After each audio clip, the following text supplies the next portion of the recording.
Bienvenidos a una nueva historia. Gracias de corazón por estar aquí y por dedicar parte de su tiempo a escuchar este relato. Si les gustan las historias de terror, misterio y tensión, les invito a suscribirse al canal, dejar un like y escribir en los comentarios desde donde nos escuchan. Su apoyo significa mucho y ayuda a que este canal siga creciendo. Ahora apaguen las luces, suban el volumen y comencemos. El silencio aquí no está vacío. Es pesado, opresivo, como si el propio aire estuviera conteniendo la respiración. Hemos llamado a este lugar la Hondonada de las Viudas, porque se siente como un sitio donde la esperanza misma murió. De la última carta recuperada de Ambrose Whitlock, 1873.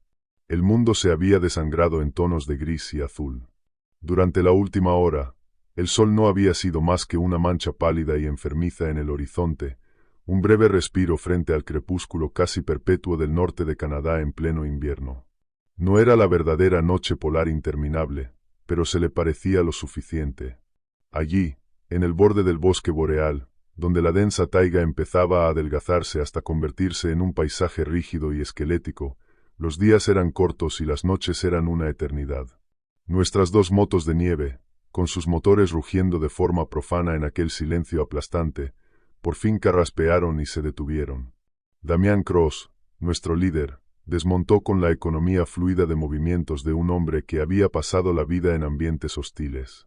Se quitó las gafas, con el rostro convertido en una máscara de confianza quemada por el viento, y consultó el GPS que llevaba en la mano. Luego miró un mapa plastificado y amarillento.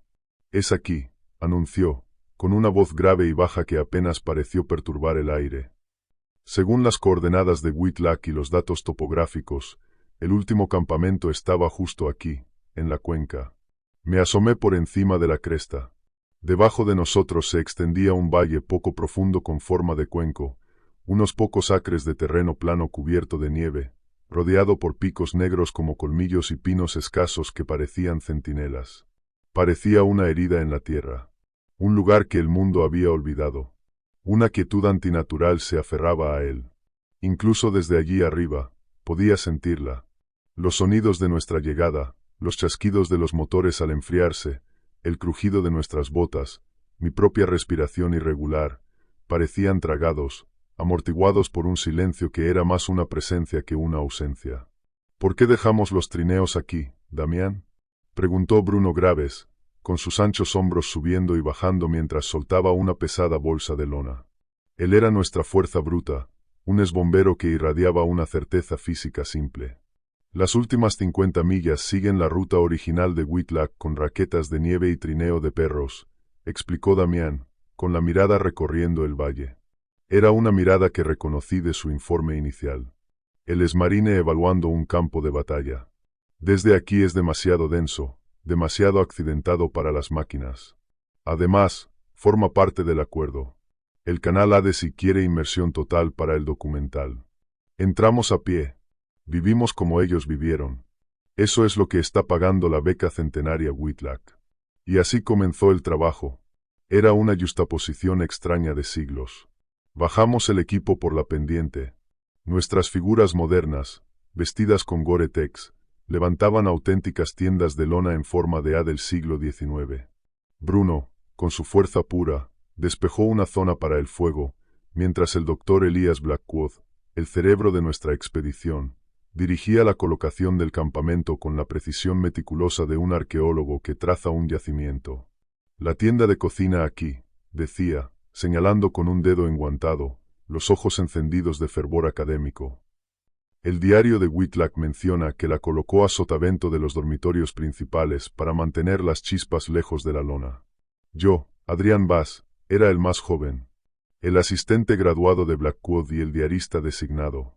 Mi trabajo era documentarlo todo, ser el ojo que todo lo veía, discreto, del proyecto. Filmaba la construcción del campamento, con mi aliento formando nubes en el aire helado y la cámara como un peso frío y extraño en mis manos. En una esquina designada como no auténtica, existía una pequeña isla del siglo XXI. Nicolás Vale, nuestro especialista técnico, estaba en su elemento allí. Un hombre nervudo, con un ceño perpetuo de concentración, Ya estaba conectando un generador portátil de gasolina, nuestra concesión al sol inexistente para sus paneles solares, a una serie de estaciones de energía de litio de alta capacidad. El frío ya está destrozando la eficiencia de las baterías, murmuró, sin dirigirse a nadie en particular, mientras guardaba con cuidado paquetes de baterías de repuesto en una funda aislada que llevaba dentro de la chaqueta. Todo por debajo de 0 grados Fahrenheit es una batalla. Instaló con meticulosidad varias cámaras de alta sensibilidad activadas por movimientos sobre trípodes, orientándolas hacia el perímetro y hacia la masa oscura del bosque más allá. Fue Bruno quien hizo el primer descubrimiento. Mientras raspaba una gruesa capa de nieve y musgo congelado para crear una base plana para el fuego, su pala golpeó algo con un tintineo apagado. Se arrodilló, escarbó con los dedos enguantados y sacó de la tierra congelada un objeto pequeño y empañado. Lo limpió y lo levantó. Un relicario de plata, ennegrecido por la edad, con las iniciales grabadas a W. Blackwood soltó un jadeo y se lo arrebató de la mano a Bruno con una falta de decoro poco propia de él. Dios mío, exhaló, con los ojos abiertos de par en par. Rebuscó en su mochila y sacó una carpeta, pasando páginas plastificadas hasta encontrar lo que buscaba. Una copia de un antiguo retrato familiar. Es suyo, de Ambrose Whitlock. Se menciona en las cartas de su esposa. Estamos aquí. Estamos realmente aquí. La energía del campamento se disparó. El frío, el cansancio, la quietud opresiva. Todo desapareció, reemplazado por la descarga eléctrica del descubrimiento. Habíamos encontrado nuestra X en el mapa. Aquella noche, reunidos alrededor del primer fuego crepitante, Damián repitió las reglas. A partir de este momento usamos el equipo auténtico. Comida, herramientas y ropa correctas para la época. El equipo moderno queda solo para emergencias. El generador de Nicolás seguirá encendido para alimentar el equipo de documentación y el teléfono satelital. Haremos una llamada por semana al campamento base para informar. El teléfono Iridium no es para conversaciones casuales. Es una línea de vida, y solo lo usamos si es para eso. ¿Está claro? Todos asentimos. Filmé su discurso, con la luz del fuego bailando sobre su rostro serio. Ese era el comienzo oficial de aquella función fantasma. Pero cuando la oscuridad se volvió más profunda, tragándose el último resto de crepúsculo, el ánimo triunfal empezó a agriarse. El silencio regresó, más denso que antes. El fuego parecía empujarlo hacia atrás solo unos pocos metros, y más allá de ese pequeño círculo de luz, el bosque era un muro sólido de negrura. Sentí una inquietud primitiva trepándome por la columna, la sensación imposible de sacudir de que nos observaban desde las oscuras laderas boscosas que acunaban nuestro diminuto campamento. Más tarde, metido en mi saco de dormir de lana fiel a la época, con el frío filtrándose ya a través de la lona, luché por conciliar el sueño. Los únicos sonidos eran el susurro del viento y los suaves ronquidos que llegaban desde la tienda de Bruno. Entonces lo oí. Un crujido agudo y claro justo al otro lado de la pared de mi tienda. No era el sonido de una ramita partiéndose bajo una bota. Era más húmedo, más pesado, como un hueso grueso rompiéndose sobre una rodilla. Me quedé inmóvil, con el corazón golpeándome contra las costillas. Me esforcé por escuchar, pero solo volvió a oírse el viento. Es solo la escarcha, me dije, con la mente acelerada. Los árboles pueden hacer ruidos extraños con el frío. Estaba demasiado asustado, demasiado avergonzado para gritar y sonar como el novato que era. A la mañana siguiente, desperté con el sonido de Nicolás maldiciendo. Estaba encorvado sobre su portátil, con el rostro contraído por la irritación. ¿Qué pasa?, preguntó Damián, bebiendo café caliente de una taza de lata. La cámara del perímetro este, dijo Nicolás, señalando la pantalla con un dedo frustrado. El sensor de movimiento se activó 17 veces anoche. 17. Pero la tarjeta de memoria no tiene nada. Solo una cadena de archivos corruptos. Basura de 0 bytes. El frío, me atreví a decir. Tiene que ser. No, saltó Nicolás, aunque no sonaba convencido. El frío extremo puede destrozar la electrónica, pero 17 veces y solo en esa cámara. No tiene sentido. Damián se limitó a mirar hacia el este, hacia los árboles silenciosos que parecían esperar. No dijo nada, pero vi una nueva tensión en la línea de su mandíbula. La hondonada ya estaba jugando sus propios juegos, y acabábamos de llegar. La tercera mañana amaneció bajo un sudario de niebla helada. El mundo era una pintura de acuarela en blanco sobre blanco. Los árboles eran siluetas borrosas contra un cielo gris perla. A mí me tocaba la primera guardia, una tarea miserable que consistía en recorrer el perímetro del campamento. Mi rifle era un peso inútil y pesado en mis manos entumecidas. El frío era una entidad física, un depredador que roía cualquier fragmento de piel expuesta. Me bajé más el gorro de lana y hundí las manos aún más en los bolsillos, con la mente vagando hacia pensamientos de una cama caliente y un desayuno ardiente. Fue entonces cuando los vi.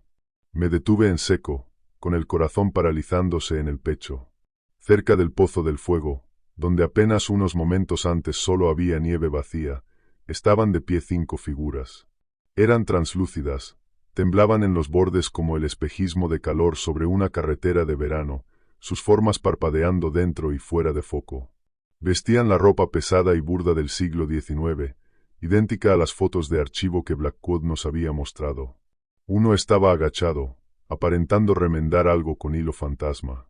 Otro estaba de pie, de espaldas a mí, con los hombros encorvados por el agotamiento. Un tercero blandía un hacha que no producía ningún sonido, golpeando un tronco que no estaba allí. Eran absolutamente silenciosos. Se movían con un propósito lento y metódico, ocupados en tareas ordinarias de campamento, completamente ajenos a mi presencia. El aliento se me quedó atrapado en la garganta, convertido en un nudo de terror puro e irracional.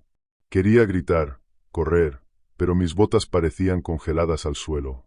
Con un impulso de voluntad, aparté la mirada a la fuerza y tropecé de regreso hacia las tiendas, con la mente gritando: «Damián, Dr. Blackwood, despierten, todos levántense». Salieron uno por uno, aturdidos y molestos, pero sus quejas murieron en sus labios cuando vieron lo que yo estaba viendo. Las 5 figuras centelleantes continuaban su trabajo silencioso, tan insustanciales como el humo. Bruno maldijo entre dientes, llevando la mano por instinto a la empuñadura del gran cuchillo que llevaba en el cinturón. Nicolás solo miraba, con la boca abierta, mientras su visión escéptica del mundo se derrumbaba ante sus ojos. El rostro de Damián era una máscara de granito y cautela, sus ojos examinando no las apariciones, sino los bosques que nos rodeaban. Fue Blackwood quien reaccionó con algo distinto al miedo. «Increíble», susurró, con la voz temblando por una especie de éxtasis religioso. «Absolutamente increíble». Entró a toda prisa en su tienda y salió con su carpeta de notas. «Ese», dijo, señalando, «el de la barba y el abrigo remendado. Ese es Tobias Crowe, el intendente. Las descripciones del diario de Whitlock son perfectas. Y el hombre junto al fuego. Ese debe de ser Ezequiel Thorne».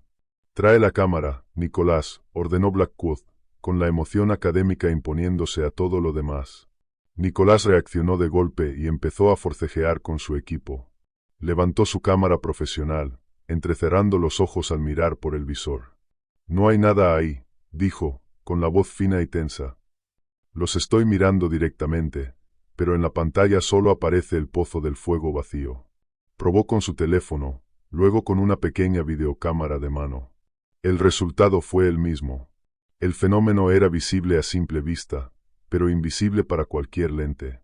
Blackwood no se dejó desanimar. Estaba en su elemento. Un historiador ante un artefacto vivo y respirante. «¿Qué están haciendo?», murmuró, consultando sus copias del diario.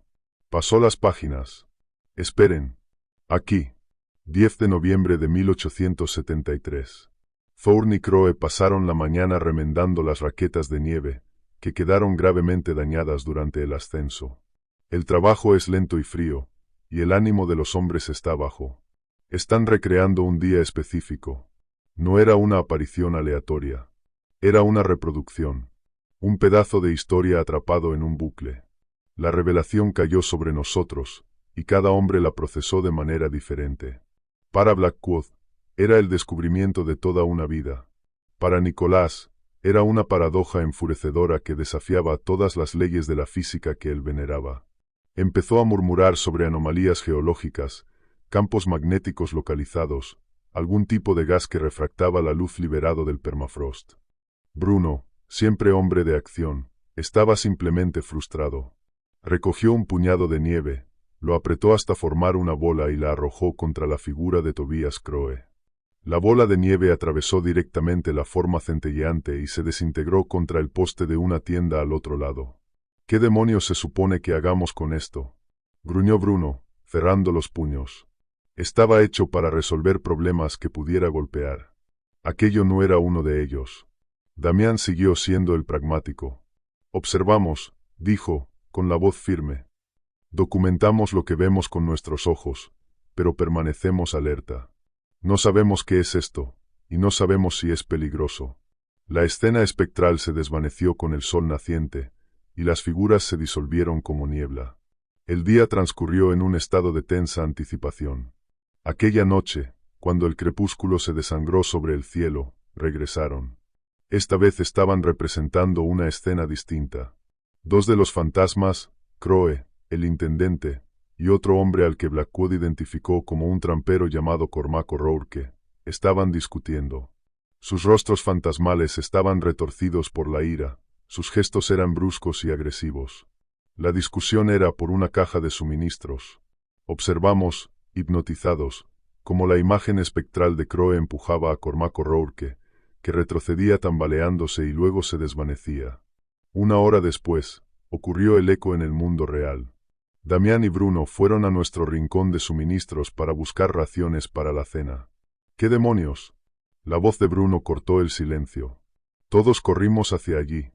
Nuestra caja principal de barras energéticas modernas y estofado enlatado, nuestra reserva de emergencia, había sido manipulada.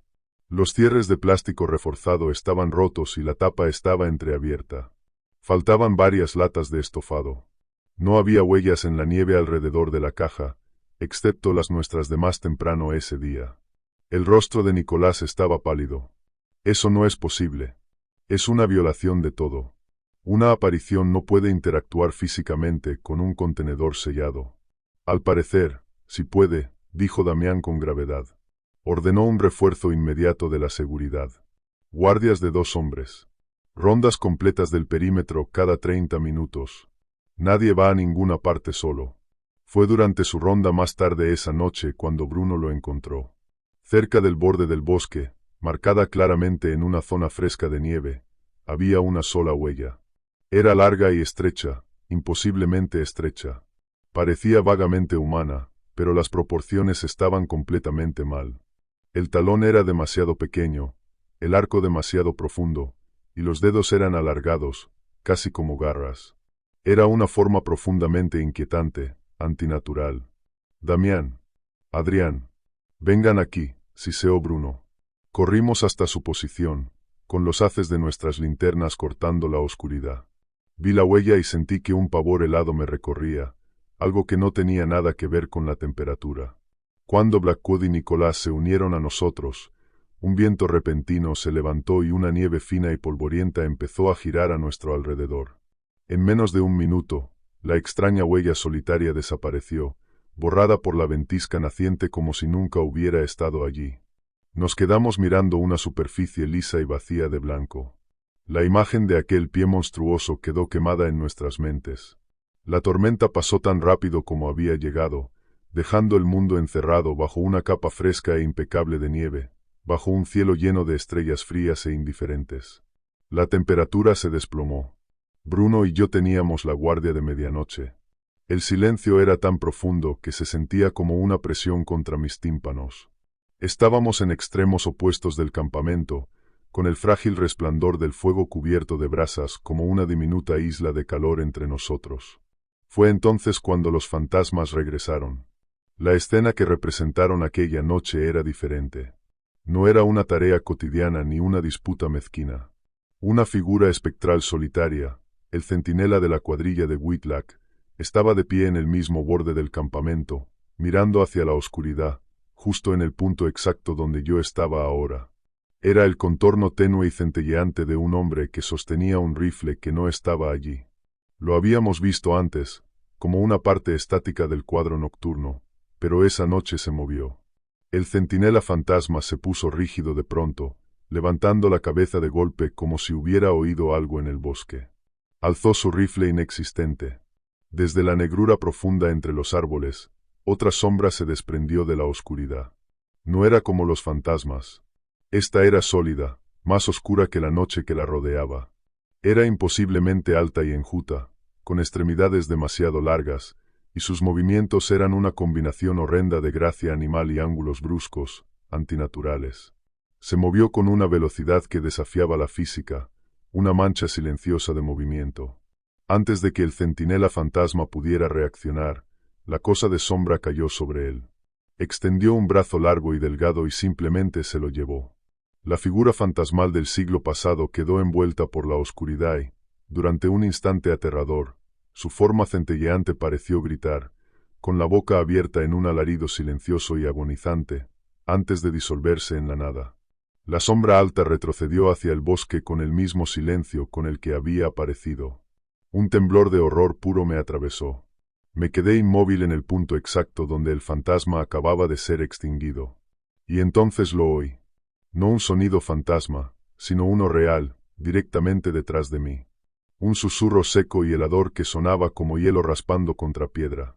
Adrián, dijo mi nombre. Me giré de golpe, con el corazón intentando abrirse paso fuera de mi pecho, y los vi. 2 puntos de luz fosforescente tenue, como brasas apagadas, flotando en la oscuridad a unos 2,5 metros del suelo. Eran ojos. Sus ojos. No creo que reaccionara. Mi mano, torpe por el frío y el terror, buscó a tientas la pistola de bengalas en mi cinturón. La arranqué de su sitio, apunté a los ojos y apreté el gatillo. Con un fuerte silbido, una bengala roja y brillante salió disparada hacia la noche, iluminando por un instante la línea de árboles con un resplandor infernal y demoníaco. Los ojos desaparecieron al instante. El arco moribundo de la bengala nos hundió de nuevo en la oscuridad. Pero el campamento ya estaba sumido en el caos. ¿Qué fue eso? ¿Qué pasó? Gritó Damián, saliendo a trompicones de su tienda con un rifle en la mano. Estaba aquí, balbuceé, con la voz quebrándose. La cosa de la visión. Estaba justo detrás de mí. La verdad horrible cayó sobre nosotros de golpe. Aquello no era una película que estuviéramos mirando. Estábamos dentro de ella. El guión no solo se estaba repitiendo. Estaba exigiendo nuevos actores. Estábamos destinados a ser el reparto de una película snuff escrita hacía siglo y medio. El pánico se instaló. Nicolás, con el rostro convertido en una máscara de incredulidad y terror, se lanzó hacia el teléfono satelital Iridium. Voy a informar de esto, dijo, con los dedos torpes forcejeando con la funda. Al diablo el documental. Al diablo la beca. Nos largamos de aquí. Activó el teléfono y se llevó el receptor al oído. Lo observamos conteniendo la respiración. Su expresión pasó de una esperanza frenética a la confusión, y luego a un miedo desnudo. Solo hay estática, susurró, con los ojos muy abiertos. Extendió el teléfono para que pudiéramos oír el crujido áspero. Y entonces, entretejido en la estática, débil pero inconfundible, todos lo escuchamos. El mismo susurro helado y sibilante que había pronunciado mi nombre. Se deslizó fuera del altavoz antes de que el teléfono muriera con un chisporroteo de componentes quemados, mientras el olor a plástico fundido llenaba el aire. Blackwood, que había estado pálido y tembloroso, pareció encontrar una nueva resolución desesperada. El miedo estaba siendo reemplazado por la necesidad frenética de una respuesta. El folclore, murmuró, corriendo a su tienda y sacando un grueso libro encuadernado en cuero. Estaba lleno de su investigación sobre las tradiciones orales de las tribus cree y algonquinas locales. Lo abrió sobre una caja de suministros, con los dedos recorriendo las líneas de texto bajo el haz de su linterna frontal. Aquí, dijo, con la voz baja y sombría. Es una historia que cuentan los ancianos. Una advertencia. Hablan de un espíritu de los lugares solitarios, nacido del hambre y el canibalismo. Un espíritu de apetito insaciable. Lo llaman Wendigo. Levantó la mirada hacia nosotros, con el rostro ceniciento. No es solo un monstruo. Es una maldición atada a esta tierra. La leyenda dice que puede imitar voces humanas para atraer a sus víctimas. No solo te caza, infecta tu mente. Es la personificación del hambre misma. Ya no éramos solo historiadores o aventureros. Éramos presas. La visión espectral del día siguiente fue la de un hombre, Cormac O'Rourke, caminando hacia el arroyo congelado a unos cientos de metros del campamento, supuestamente para buscar agua. En el diario original, nunca regresó. Rompemos el ciclo, declaró Damián, con la voz dura. Tenemos el guión. Sabemos lo que se supone que debe pasar, así que hacemos lo contrario. Nadie se acerca a ese arroyo. Derretimos nieve para obtener agua. Nos quedamos en el campamento y permanecemos juntos. Durante unas horas, se sintió como una victoria. Habíamos superado a la hondonada. Habíamos desafiado el guión. Una frágil sensación de control regresó al campamento. Pero la hondonada y su amo no iban a dejarse negar tan fácilmente. Aquella noche, un crujido tremendo resonó desde la dirección del arroyo. Un sonido como un disparo de cañón que nos sacudió a todos de nuestro sueño irregular. Después llegó un ruido de molienda y astillamiento. A la mañana siguiente, armados y agrupados como ovejas asustadas, nos acercamos con cautela al arroyo. El hielo, que tenía 30 centímetros de grosor y era lo bastante fuerte como para soportar el peso de un camión, estaba destrozado. Un enorme agujero abierto había sido reventado en el centro, con los bordes irregulares y afilados. Parecía como si algo de peso inmenso hubiera caído sobre él desde una gran altura. Y alejándose del agujero, de regreso hacia nuestro campamento, había un rastro de huellas mojadas sobre la nieve. Se detenían de golpe junto a nuestra pila de leña, que ahora estaba inexplicablemente húmeda. La criatura no había necesitado que fuéramos hasta ella. Si no seguíamos el guión, simplemente traería la escena hasta nosotros. El ataque psicológico comenzó en serio. Bruno, mientras hacía guardia, oyó los gritos débiles de su antiguo compañero bombero, un hombre que había muerto en el derrumbe de un edificio 2 años atrás, pidiendo ayuda desde el bosque. Nicolás, mirando la pantalla negra y muerta de su portátil, vio durante una fracción de segundo el rostro distorsionado y lloroso de su esposa. El Wendigo ya no estaba solo fuera del campamento. Estaba dentro de nuestras cabezas, alimentándose de nuestros miedos, convirtiendo nuestro santuario en un manicomio de paranoia y dolor. La entidad en el bosque era una maestra de la guerra psicológica. Su siguiente movimiento no fue de violencia directa, sino de sabotaje insidioso, un ataque dirigido directamente contra nuestra moral y contra nuestra necesidad humana más básica. Despertamos el 6º día ante una escena de profanación calculada. Nuestro principal depósito de comida, los suministros auténticos del siglo XIX, la carne salada, las galletas duras y los frijoles secos que debían sostenernos, había sido devastado. Pero la comida no había desaparecido. Había sido destruida. Los sacos de harina y frijoles habían sido desgarrados, y su contenido esparcido sobre la nieve. La carne salada estaba desparramada por todas partes, cubierta por una baba repugnante y brillante que humeaba débilmente en el aire helado. Era un acto de pura malicia, no de un animal buscando sustento.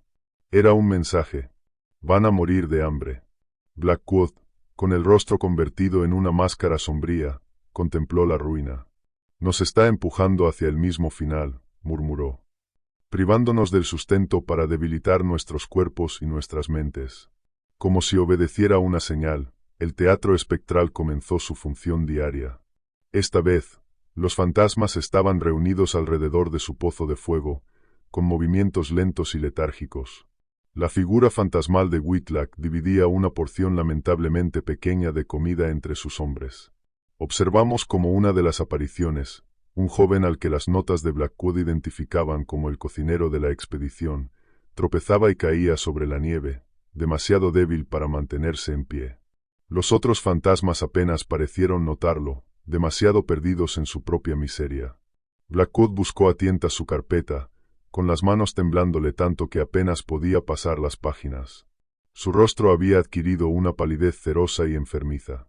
«Está aquí», dijo, con la voz como un raspado seco. Whitlock escribe, «El hambre ya no es un simple vacío en el vientre. Es un gusano que roe la mente, un pensamiento constante y zumbante que eclipsa a todos los demás. El joven Silas se desplomó hoy. Ha rechazado la poca comida que tenemos. La debilidad se lo ha llevado. El paralelo fue inmediato y aterrador. A medida que avanzaba el día, empecé a sentirme mal. Un frío profundo se instaló en mis huesos, uno que ninguna cantidad de ropa podía calentar, y una oleada de debilidad profunda me recorrió. Para el mediodía, estaba temblando sin control, con una fiebre empezando a arder detrás de mis ojos. Cuando Damián me trajo una taza de caldo caliente, el olor me revolvió el estómago. «No tengo hambre», murmuré, apartándolo, con aquellas palabras sintiéndose extrañas en mi propia boca. Levanté la mirada y vi el horror en los ojos de Damián. Mi comportamiento estaba reflejando el del fantasma hambriento de Silas con una precisión escalofriante. Me estaba convirtiendo en parte de la función. «Ya basta. Al diablo el experimento», declaró Damián, con la voz convertida en un gruñido bajo de furia. «Vamos a abrir los suministros de emergencia, la comida real». Ese era nuestro último cortafuegos, un maletín Pelican sellado, de grado militar, que contenía comidas modernas de alto contenido calórico, listas para comer, y productos enlatados. Era nuestra garantía contra la misma situación a la que ahora nos enfrentábamos. Bruno, con un propósito renovado, usó una palanca para abrir el maletín herméticamente sellado. Todos nos inclinamos hacia él, con una esperanza desesperada creciendo dentro de nosotros. La esperanza murió en un instante. Un olor tenue y pútrido salió del maletín abierto. Todas y cada una de las latas de estofado y chili estaban hinchadas, con las tapas abombadas de forma ominosa. Las bolsas de comida selladas al vacío estaban infladas como globos. Y cuando Bruno abrió una de un tirón, vimos que el contenido estaba cubierto por un moho negro y espeso que parecía inquietantemente vivo. «No», susurró Nicolás, con la voz quebrándose. «Eso es imposible. Están diseñadas para mantenerse estables durante años. Con esta temperatura, deberían estar congeladas como piedra. No pueden echarse a perder. No pueden». Pero lo habían hecho. Era una violación de las leyes de la química y la biología. El miedo reptante que habíamos sentido fue reemplazado por una desesperación cruda, brutal, que retorcía las entrañas. La hondonada no estaba atada a las reglas de nuestro mundo. Podía cuajar la esperanza con la misma facilidad con la que podía pudrir la comida. Verlo rompió algo en Bruno. Su miedo, que hasta entonces había sido una cosa silenciosa y latente, hirvió de golpe hasta convertirse en rabia. «No voy a quedarme aquí sentado para morir de hambre», gruñó, agarrando el rifle de grueso calibre que habíamos alquilado a un proveedor en el último pueblo. El proveedor se había encargado de los permisos canadienses. Un trámite sencillo para una expedición guiada. Ahora el arma parecía nuestra única opción cuerda. «Voy a cazar a esa cosa y matarla». «Bruno, no», ordenó Damián. «No vas a salir ahí solo. Eso es lo que quiere». Pero Bruno ya estaba más allá de la razón. Se quitó de encima la mano de Damián que intentaba detenerlo. «He visto sus huellas. Es carne y hueso. Y cualquier cosa que sea carne y hueso puede morir». Salió del campamento con paso decidido, sus zancadas poderosas llevándolo hacia la línea de árboles, siguiendo un conjunto de aquellas huellas de dedos largos, ahora omnipresentes, que parecían aparecer y desaparecer a voluntad. Solo pudimos verlo marcharse. Una profunda sensación de condena se asentó sobre el campamento. Pasaron horas. El sol débil salió y se ocultó sin que Bruno regresara. La presión psicológica aumentaba. Podía oír a la cosa susurrando en los bordes de mi audición, prometiéndome calor, prometiéndome comida si tan solo caminaba hacia los árboles. Fue mucho después del anochecer cuando Bruno regresó tambaleándose hacia la luz del fuego. Era un hombre cambiado. Su rostro estaba demacrado, sus ojos abiertos y embrujados. Tenía la chaqueta desgarrada y estaba cubierto de nieve, con la respiración saliéndole en jadeos irregulares.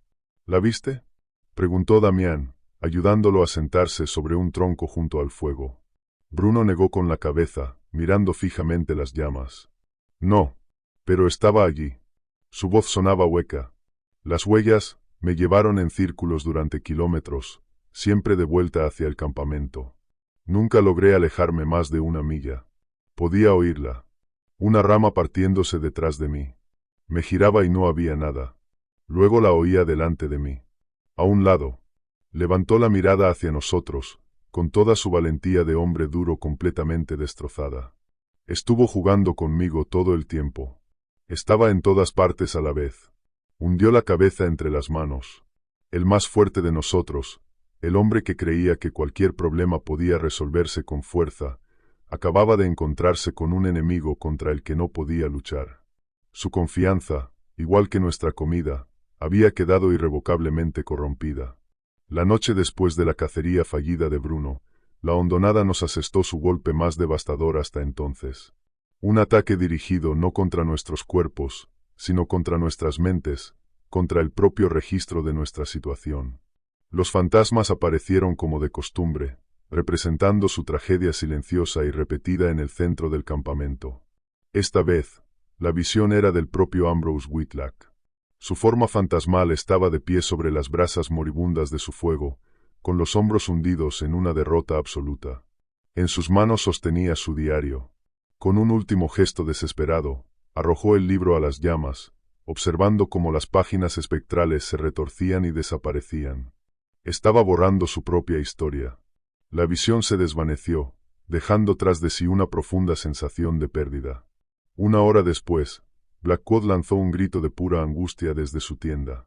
Entramos corriendo y lo encontramos de rodillas y con las manos en el suelo, apartando frenéticamente su saco de dormir y sus pertenencias personales.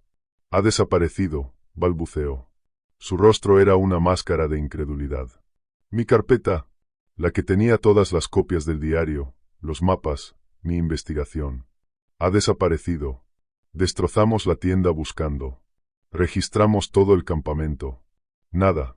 La carpeta, nuestra herramienta más importante, nuestro guión y nuestra guía, había desaparecido sin dejar rastro desde el interior de una tienda cerrada con cremallera. La pérdida fue catastrófica. Ahora estábamos ciegos. No teníamos forma de saber qué escena representarían los fantasmas después. Ninguna manera de anticipar el horror correspondiente que caería sobre nosotros. Blackwood, despojado de su armadura académica, se derrumbó. Se sentó junto al fuego, meciéndose hacia adelante y hacia atrás, intentando recordar la secuencia de eventos del diario de Whitlock, pero su memoria, fracturada por el miedo y el agotamiento, le fallaba. Los detalles eran un revoltijo. La línea temporal, una mancha borrosa. La enfermedad, luego desapareció el segundo hombre. ¿O fue primero la discusión? No puedo recordarlo. La frágil unidad del campamento se hizo añicos. La paranoia reptante que había estado susurrando en los bordes de nuestras mentes ahora gritaba. Nicolás, cuyo escepticismo hacía tiempo que se había cuajado en un terror nervioso y salvaje, se volvió contra Bruno. «Fuiste tú», chilló, señalándolo con un dedo tembloroso. «Estabas de guardia. Te asustaste con una sombra y entraste en pánico. Probablemente pensaste que era el monstruo y la arrojaste al bosque. ¿De qué demonios estás hablando?», rugió Bruno, poniéndose en pie. Sus propios nervios desgastados estaban expuestos y en carne viva. «Tú eres el que ha estado perdiendo la cabeza, viendo a tu esposa en un portátil muerto. Tal vez fuiste tú quien la tomó». «¡Basta!». La voz de Damián cortó la histeria creciente como un latigazo. Se interpuso físicamente entre ellos, un baluarte de autoridad tensa. «Pelear entre nosotros es exactamente lo que quiere. Nos está poniendo unos contra otros. Nos recomponemos ahora mismo». Pero el daño ya estaba hecho. La confianza había desaparecido, reemplazada por un veneno de sospecha. El control de Damián se estaba deslizando de sus manos, y todos lo sabíamos. El Wendigo percibió nuestra división y cambió de táctica. Los susurros ya no eran solo ecos de nuestros traumas pasados. Se convirtieron en pensamientos íntimos e insidiosos, plantados directamente en nuestras mentes. «Él los está llevando a la muerte, Nicolás». Una voz que sonaba como su propia razón le susurraba dentro de la cabeza. «El orgullo de Damián va a hacer que todos mueran. Ha fallado. Adrián está enfermo, Bruno». Siseaba en los pensamientos del exbombero. «Ya no es el mismo. Mira sus ojos. El hambre lo está cambiando. No es humano». Y para Damián, una letanía constante y aplastante de fracaso. «Perdiste la comida. Perdiste la carpeta. Perdiste el valor de Bruno. Les fallaste a todos. Yo también lo sentía. Una sugerencia fría de que Blackwood estaba acaparando comida.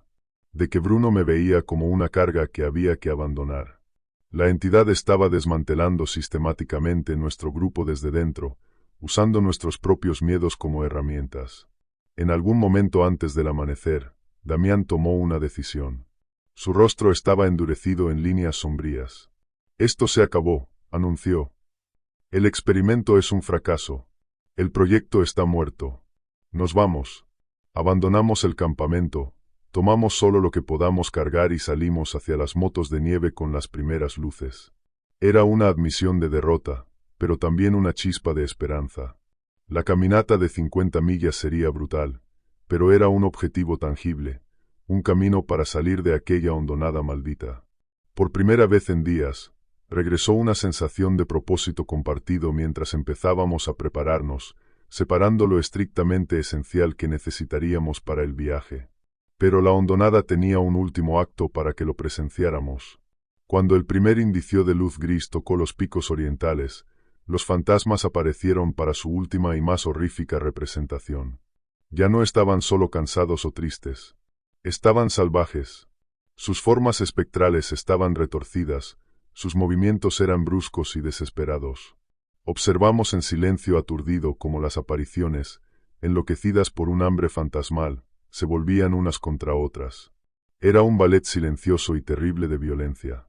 Fantasmas desgarrando fantasmas en un frenesí de furia caníbal.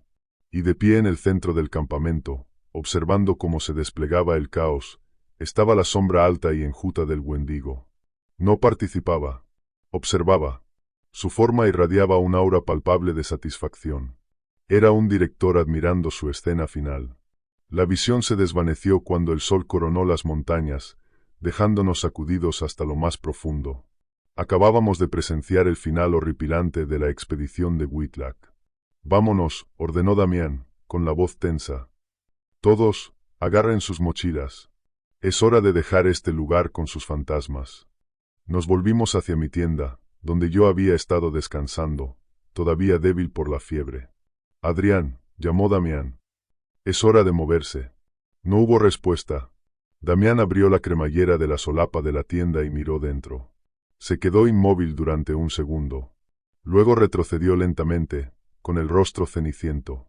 Mi tienda estaba vacía. Mi mochila, mis botas, mi abrigo pesado. Todo seguía allí, colocado cuidadosamente junto a mi saco de dormir. Pero yo había desaparecido. Y alejándose de la tienda, hundidas profundamente en la nieve fresca, había un único rastro de huellas. Eran las huellas de un hombre caminando descalzo hacia la naturaleza helada. Eran mis huellas. La visión de mis huellas descalzas alejándose del campamento y entrando en las fauces del bosque galvanizó lo que quedaba de nuestro grupo fracturado.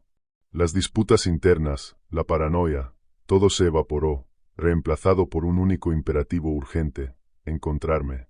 Lo tiene, graznó Blackwood, con el rostro hecho un desastre de desesperación y comprensión naciente. Es la etapa final. Lo está atrayendo lejos. Nicolás, quédate aquí con el doctor, ordenó Damián, con la voz otra vez convertida en el instrumento frío y claro de un hombre al mando. La crisis le había devuelto su propósito. Mantén el fuego alto. Si ves algo, dispara 3 veces al aire. Bruno, tú vienes conmigo. Bruno, que había estado mirando mis huellas con una expresión de culpa horrorizada, asintió con gravedad. Los susurros que habían envenenado su mente contra mí habían desaparecido, reemplazados por una resolución feroz y protectora. Él y Damián, armados con rifles y una determinación sombría, se internaron en el bosque, siguiendo el camino que yo había abierto de manera inexplicable. El rastro era extraño y profundamente inquietante. Yo había caminado en línea recta, aparentemente ajeno a la nieve hasta las rodillas y al frío brutal. Mi paso era uniforme, decidido, no la marcha tambaleante de alguien delirante. Era como si una cuerda invisible me estuviera arrastrando hacia adelante. Después de casi 1 milla, encontraron mis calcetines de lana tirados sobre la nieve, como si me los hubiera quitado con absoluta calma. Otra media milla más adelante, encontraron mi camisa cuidadosamente doblada sobre una rama baja de pino. Desvestimiento paradójico, murmuró Damián, con el aliento formando nubes. Etapa terminal de la hipotermia. La víctima siente que se está quemando y se quita la ropa. ¿Crees que eso es todo?, preguntó Bruno, con la voz baja. ¿Solo un chico muriendo congelado? Damián no respondió. Solo señaló hacia adelante. Las huellas continuaban, firmes, sin desviarse. Aquello no era el vagabundeo aleatorio de un hombre moribundo. Era una peregrinación. Ambos sabían que la hipotermia era solo un síntoma. La enfermedad era ese lugar, esa entidad. No era solo que yo sintiera calor. La criatura me estaba robando el calor, y yo me desprendía de mis capas como una serpiente muda la piel, entregando mi vida pedazo a pedazo. Las huellas los llevaron hasta la base de un oscuro acantilado de granito, una pared de roca que se alzaba sobre ellos como una lápida. En su base había una fisura estrecha, una grieta negra que conducía al corazón de la montaña. Y desde la negrura de aquella abertura de cueva, un sonido resonaba débilmente. Era el sonido de alguien llorando. Era mi voz. «Adrián», gritó Bruno, con el alivio y el miedo guerreando en su voz. Sin pensarlo ni un segundo, echó a correr, cargando hacia la boca de la cueva. «Bruno, espera. Es una trampa», gritó Damián, mientras un pavor helado se apoderaba de él. Conocía ese patrón. La criatura usaba la imitación, cebando a sus presas con las voces de sus seres queridos. Pero ya era demasiado tarde. Bruno se hundió en la oscuridad de la fisura.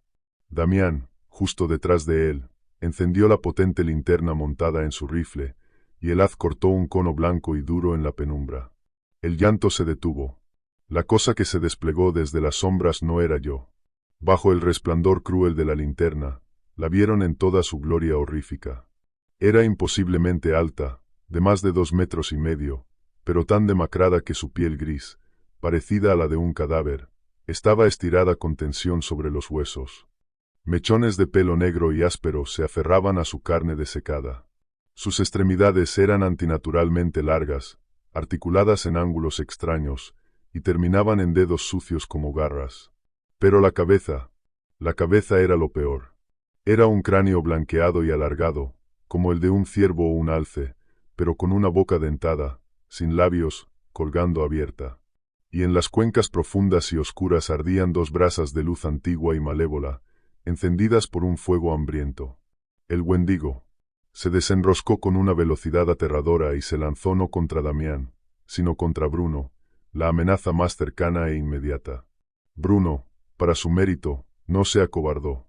Levantó el rifle, pero la criatura fue demasiado rápida.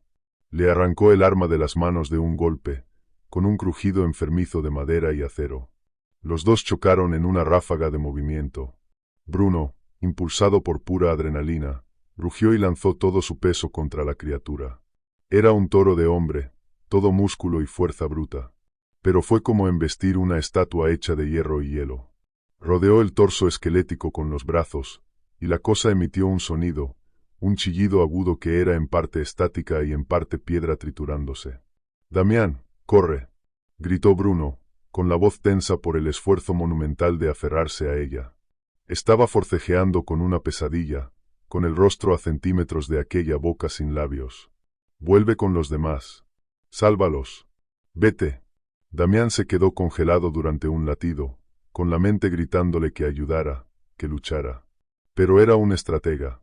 Vio la realidad de la situación en un cálculo brutal e instantáneo. La cueva estrecha, la velocidad y la fuerza imposibles de la criatura. Pelear significaba 2 muertes en lugar de una. Bruno le estaba comprando tiempo. Era un sacrificio.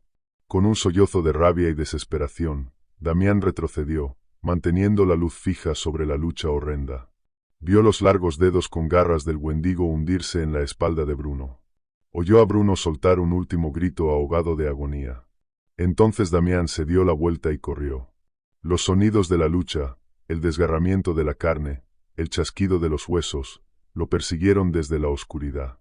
No dejó de correr hasta que los sonidos se desvanecieron y la línea de árboles del campamento apareció a la vista. Entró tambaleándose en la luz del fuego. Herido, roto y solo. «¿Bruno?», preguntó Nicolás, con la voz convertida en un chillido diminuto y esperanzado. Damián solo negó con la cabeza, incapaz de hablar, con la culpa y el horror como un peso físico en el pecho. Había dejado morir a un hombre. Había obedecido una orden. La esperanza, lo poco que quedaba de ella, quedó extinguida. Ahora solo eran 3 supervivientes esperando el final. Aquella noche, mientras los 3 permanecían acurrucados junto al fuego, un repentino crujido de estática brotó de la pequeña radio bidireccional que Nicolás había traído, un equipo que él había declarado roto días antes. La estática se aclaró durante un único instante imposible, y una voz llenó el silencio. Era mi voz, pero sonaba tranquila, clara y desprovista de miedo. Tiene hambre. Siempre tendrá hambre. No repitan su error. La radio soltó chispas, y una bocanada de humo acre se elevó desde su altavoz. Luego, el silencio regresó, más profundo y más absoluto que nunca. Bruno había desaparecido. Yo había desaparecido. El campamento, que una vez había sido un centro de energía ambiciosa, se había convertido en una morgue, esperando a sus últimos ocupantes. Quedaban 3 hombres, cada uno un retrato de una forma distinta de ruina. Damián, el líder estoico, era ahora la cáscara vacía de un hombre, atormentado por el grito resonante de su amigo sacrificado. Su autoridad se había derrumbado junto con su espíritu. Nicolás, el hombre de la lógica y la tecnología, había sido despojado de ambas. Ahora era un manojo de nervios vivos y temblorosos, sobresaltándose ante cada sombra, con los ojos moviéndose de un lado a otro como si observara cosas invisibles corretear en el borde de la luz del fuego. Y luego estaba el Dr. Blackwood. El estimado profesor se había retirado muy dentro de sí mismo, a un estado de choque casi catatónico. Estaba sentado sobre un tronco, envuelto en una manta, mirando las llamas con ojos que no veían nada, murmurando de vez en cuando fragmentos del diario de Whitlock. Su registro histórico era ahora una letanía de condena. Nuestro equipo auténtico del siglo XIX era una broma cruel. Las tiendas de lona estaban rasgadas. Las herramientas eran inútiles. Éramos 3 hombres modernos, despojados de nuestra tecnología, nuestra confianza y nuestra esperanza, varados en una pesadilla del siglo XIX. Entonces algo cambió.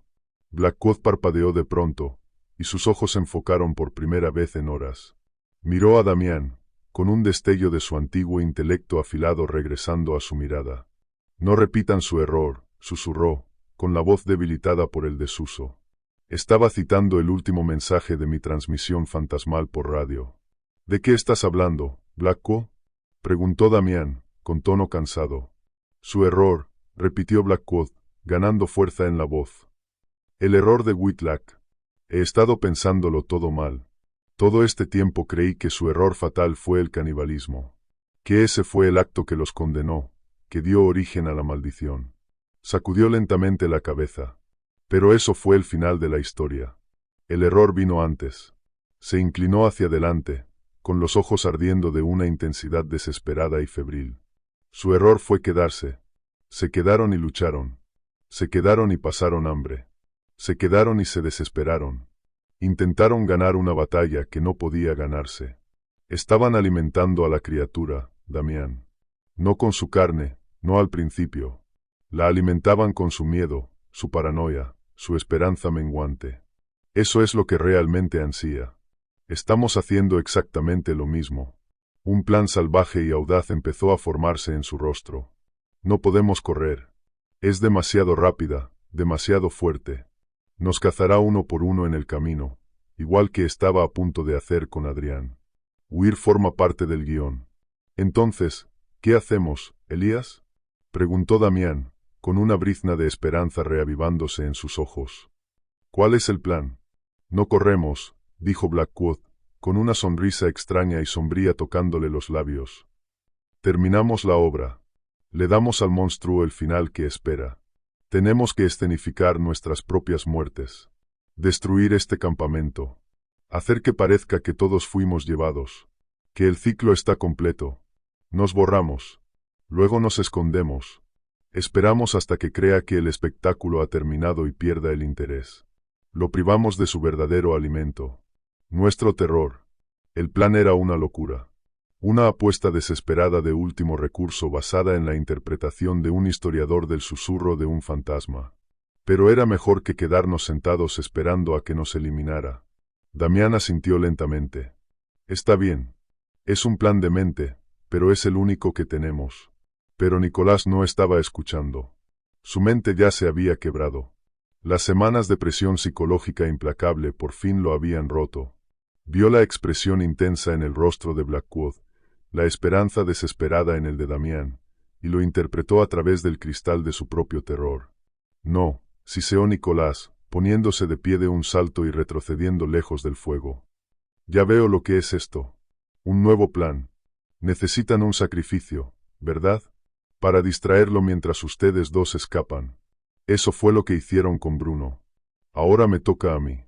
Nicolás, no es eso, dijo Damián, levantando las manos en un gesto tranquilizador. Escúchalo. Tiene sentido. No voy a escuchar más de sus locuras, chilló Nicolás. Sus ojos estaban desquiciados. No van a sacrificarme. Antes de que Damián pudiera reaccionar, Nicolás agarró un tronco pesado y congelado de la pila de leña y lo blandió. El golpe alcanzó a Damián en un lado de la cabeza. Retrocedió tambaleándose, y un gruñido de dolor escapó de sus labios mientras se desplomaba sobre la nieve. Nicolás no dudó. Se lanzó hacia el montón patético de equipo restante, agarró una mochila, la última linterna que aún funcionaba y el cuchillo del cinturón de Damián. Con una última mirada aterrada hacia los dos, echó a correr, huyendo a ciegas hacia la oscuridad opresiva del bosque. Blackwood corrió al lado de Damián. Una herida fea sangraba libremente sobre la nieve, pero estaba consciente. Nicolás, idiota, gimió Damián, intentando incorporarse. No tuvieron que esperar mucho. Quizá 30 minutos después, un sonido cortó la noche desde la dirección por la que Nicolás había huido. No fue una lucha larga y prolongada. Fue un único grito breve, agudo, de terror absoluto.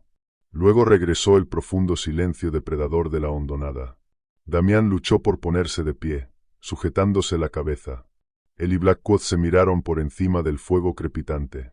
El grupo se había reducido a dos. El historiador y el soldado. Eran todo lo que quedaba, y su única esperanza era convencer al mal antiguo que acechaba aquel valle de que ellos también ya estaban muertos.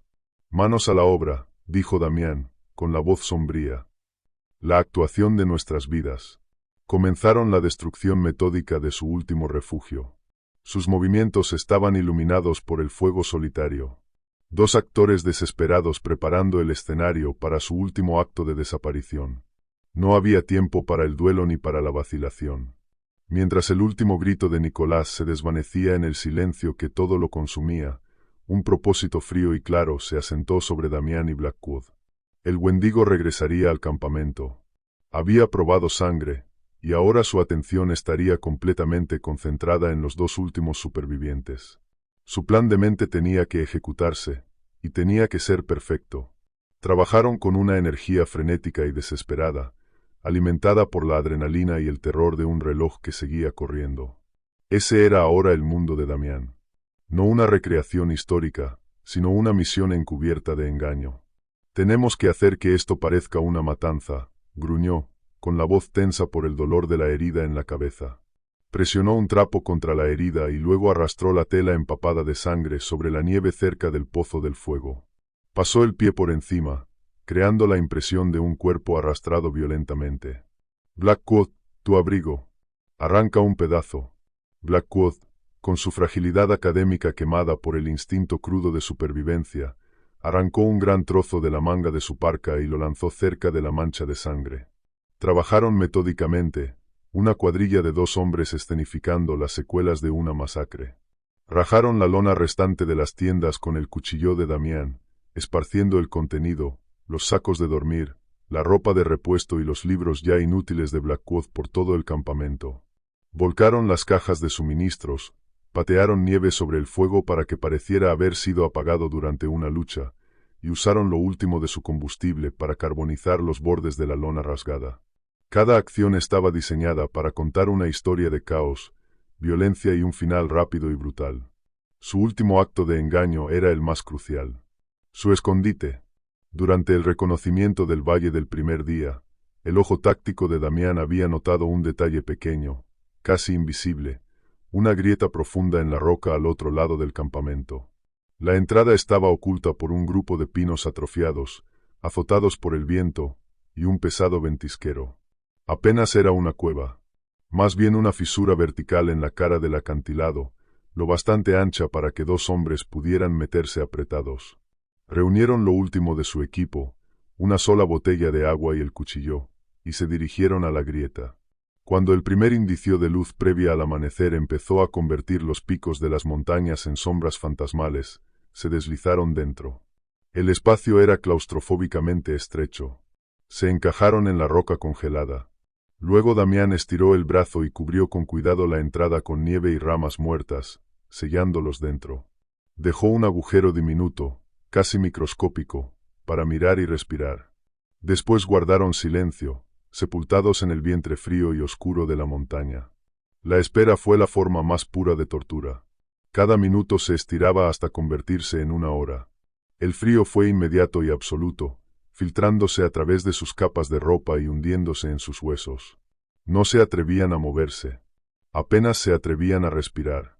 Solo podían permanecer sentados en la oscuridad sofocante, escuchando. No los hizo esperar mucho. No la oyeron acercarse.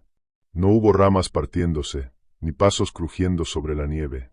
En un momento, el mundo exterior estaba en silencio. Al siguiente, una presencia estaba allí. Damián, mirando por su diminuto agujero, la vio entrar en el claro arruinado. El Wendigo, bajo la luz plana y gris del amanecer, era aún más horroroso de lo que había sido en la cueva. Sus movimientos eran lentos, deliberados. Se deslizaba entre los restos de su campamento como un propietario inspeccionando una propiedad destrozada. Inclinó hacia abajo su forma larga y delgada, ladeando la cabeza de cráneo de ciervo mientras examinaba la mancha de sangre en la nieve. Recogió el jirón del abrigo de Blackwood con sus dedos como garras, lo sostuvo un momento y luego lo dejó caer de nuevo al suelo. Emitió un sonido bajo, un chasquido suave y gutural, como piedras golpeándose. Entre sí. Era un sonido de evaluación, de satisfacción. Luego empezó a rodear el claro, y sus movimientos se volvieron más agitados. Estaba buscando, olfateando el aire. Los estaba buscando a ellos. La presión dentro de la grieta se volvió insoportable. Damián sintió una oleada de pavor psíquico caer sobre ellos. Un aura de pura malevolencia emanaba de la criatura. Era un frío que no tenía nada que ver con la temperatura. Una desesperación profunda que amenazaba con quebrar su voluntad. La criatura se detuvo justo delante de su escondite. A través del agujero, Damián podía ver sus ojos ardientes como carbones, escaneando la pared de roca a apenas unos pasos. Lo sabía. Tenía que saberlo. El susurro empezó otra vez dentro de sus mentes. Ya no era una imitación de seres queridos perdidos, sino una promesa seductora e íntima. ¿Qué frío hace ahí dentro? ¡Qué oscuro! Aquí afuera hace calor. Hay comida. Solo salgan. El dolor se detendrá. A su lado, Damián oyó que Blackwood empezaba a gemir, con los dientes castañeteando sin control. El profesor se estaba quebrando. Empezó a murmurar y a empujar contra el costado de Damián, como si quisiera salir. Damián reaccionó al instante, tapándole la boca con una mano y empujándolo de nuevo contra la roca. Lo mantuvo allí, con su propio cuerpo temblando por el esfuerzo, mientras miraba a los ojos del monstruo a través del diminuto agujero. Deseó con toda su voluntad que se marchara, vertiendo cada gramo de su disciplina, de su entrenamiento como marine, de su pura terquedad sangrienta en aquella súplica silenciosa. No estamos aquí. Estamos muertos. La función terminó. El Wendigo permaneció allí durante lo que pareció una eternidad, con la cabeza ladeada, escuchando el silencio. La presión psíquica era inmensa, un peso físico que intentaba aplastarlos. Entonces, lentamente, la presión cedió. La criatura dejó escapar un sonido bajo, como un suspiro. Un ruido de final. Dio la espalda a su escondite y, con el mismo movimiento antinatural y deslizante, cruzó el claro y desapareció entre los árboles. Se había ido. Pero ellos no se movieron. Damián mantuvo la mano sobre la boca de Blackwood hasta que los temblores del profesor disminuyeron. Permanecieron en su tumba de roca durante todo el día y hasta la noche siguiente, luchando contra el sueño, la congelación y los fantasmas de sus propias mentes.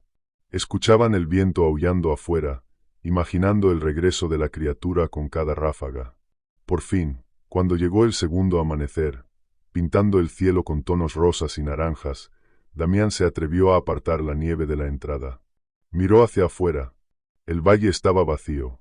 La nieve estaba intacta. El silencio era distinto ahora. Ya no era opresivo ni vigilante. Solo estaba vacío. Muerto. Su actuación había sido un éxito. El público se había ido a casa. Salir de la grieta fue como nacer en un mundo muerto. Estaban rígidos, medio congelados, parpadeando contra el resplandor doloroso del sol sobre la nieve. Las ruinas de su campamento eran un testimonio sombrío de su muerte fingida. No tenían nada, ni comida, ni refugio, ni armas, salvo el cuchillo de Damián. Todo lo que se interponía entre ellos y la supervivencia eran 50 millas de naturaleza brutal e implacable. «Nos movemos hacia el oeste», dijo Damián, con la voz convertida en un graznido ronco. «Seguimos el sol por la tarde. Mantenemos el viento a nuestras espaldas, un pie delante del otro. Eso es todo».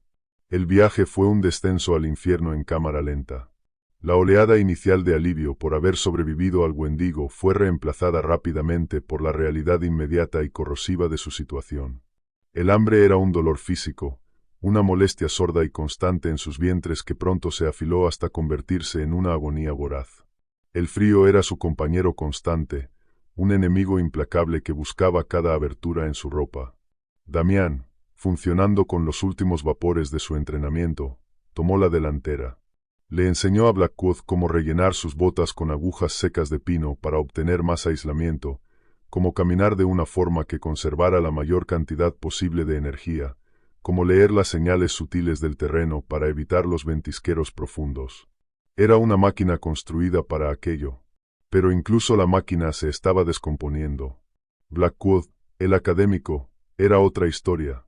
Su cuerpo, no acostumbrado a semejante dureza, empezó a fallar casi de inmediato. Tropezaba a menudo, respiraba con dificultad. Pero allí donde su fuerza física fallaba, tomó el control una resistencia sorprendente, dura como pedernal. El hombre que se había derrumbado ante lo sobrenatural ahora enfrentaba el desafío primitivo de sobrevivir con una determinación silenciosa y de rostro sombrío. Se aferraba a las palabras de Damián como si fueran una cuerda de salvamento. Su mente se sujetaba a los pasos simples y lógicos necesarios para seguir con vida. Estaban embrujados, pero no por el Wendigo. Estaban embrujados por los fantasmas de sus amigos. Cada chasquido de una rama era Bruno cayendo en la cueva. Cada ráfaga de viento era el último grito de Nicolás. Caminaban dentro de una burbuja de trauma compartido, hablando rara vez, cada uno perdido en su propia repetición privada de los horrores que habían soportado. Miraban constantemente por encima del hombro, con un pavor profundamente arraigado diciéndoles que la figura alta y esquelética los seguía el paso justo fuera de la vista. Al tercer día, cuando ambos estaban al borde del colapso, con las mentes empezando a nublarse por el agotamiento y el hambre, encontraron un milagro. Oculta en un pequeño grupo de pinos más densos, había una vieja cabaña de cazador, ruinosa y abandonada. Era poco más que un cobertizo, pero la puerta no tenía cerradura. Dentro, cubierto de polvo y excrementos de roedores, había un tesoro incalculable. 2 latas de frijoles, una lata medio vacía de galletas saladas y una pequeña pila de leña seca junto a una estufa de hierro oxidada. Cayeron sobre la comida como lobos, compartiendo los frijoles fríos con una intensidad hambrienta que rozaba la violencia. Aquella noche, acurrucados junto al calor de la estufa, experimentaron su primer verdadero momento de seguridad en más de una semana. Fue un respiro frágil y fugaz, pero fue suficiente. La pequeña comida y el calor reavivaron las brasas moribundas de su esperanza, dándoles fuerza para continuar. 2 días agonizantes después, coronaron una cresta y las vieron. Las 2 motos de nieve, exactamente donde las habían dejado. Sus colores brillantes eran una intrusión impactante en el paisaje monocromático. La visión fue tan abrumadora que Blackwood rompió a llorar abiertamente, hundiéndose de rodillas en la nieve. Las máquinas eran su salvación. El combustible que habían dejado en los bidones de repuesto todavía servía. Con dedos entumecidos y torpes, Damián llenó los tanques. Giró la llave de la primera máquina. El motor carraspeó, se ahogó, y luego rugió al cobrar vida. El sonido fue una sinfonía. El ruido más hermoso y profano que jamás habían oído. Era el sonido del escape. El sonido de la civilización. Antes de subir, Damián se volvió y miró hacia atrás, por el camino del que habían venido, hacia los picos dentados y lejanos que ocultaban la hondonada de las Viudas. Por un momento, contra la vasta blancura de una ladera distante, creyó verlo. Una única figura negra, imposiblemente alta y delgada, inmóvil, observándolos. Un truco de la luz. Una alucinación causada por el trauma. Tenía que serlo. No esperó para averiguarlo. Aceleró el motor y huyeron, dejando una columna de humo de escape suspendida en el aire prístino. No volvieron a mirar atrás. Condujeron hasta que los motores se quedaron sin combustible, abandonando las motos de nieve en el arcén de un solitario camino maderero. Y luego caminaron hasta que el estruendo de un camión acercándose dejó de ser un producto de su imaginación. La transición de regreso a la civilización fue tan violenta como lo había sido su entrada en la naturaleza salvaje. El hospital fue una confusión de luces fluorescentes, médicos de voz suave y pinchazos de agujas. Su historia oficial, inventada en la parte trasera del camión maderero, era sencilla. Los atrapó una ventisca repentina e imprevista. Su equipo falló. Sus compañeros, Bruno, Nicolás y Adrián, se perdieron en la tormenta y en un probable ataque de oso. Era una tragedia plausible. La Real Policía Montada de Canadá realizó una investigación superficial. Un helicóptero sobrevoló el valle, y su tripulación informó de un campamento destruido, coherente con un fenómeno meteorológico severo y depredación animal. Nunca se encontraron cuerpos. El caso fue cerrado, archivado como muerte por accidente. Nadie cuestionó su historia. Hacerlo habría significado enfrentarse a la verdad imposible, y el mundo del papeleo y los procedimientos no tiene espacio para cosas así. Su verdadera historia fue descartada como el delirio compartido de dos hombres que sufrían hipotermia extrema, desnutrición y estrés postraumático. El costo físico fue severo. Blackwood perdió 3 dedos del pie izquierdo por congelación. Las manos de Damián quedaron como un entramado de cicatrices por daño nervioso, con los dedos perpetuamente rígidos y doloridos. Pero las heridas físicas no eran nada comparadas con las que no podían mostrar.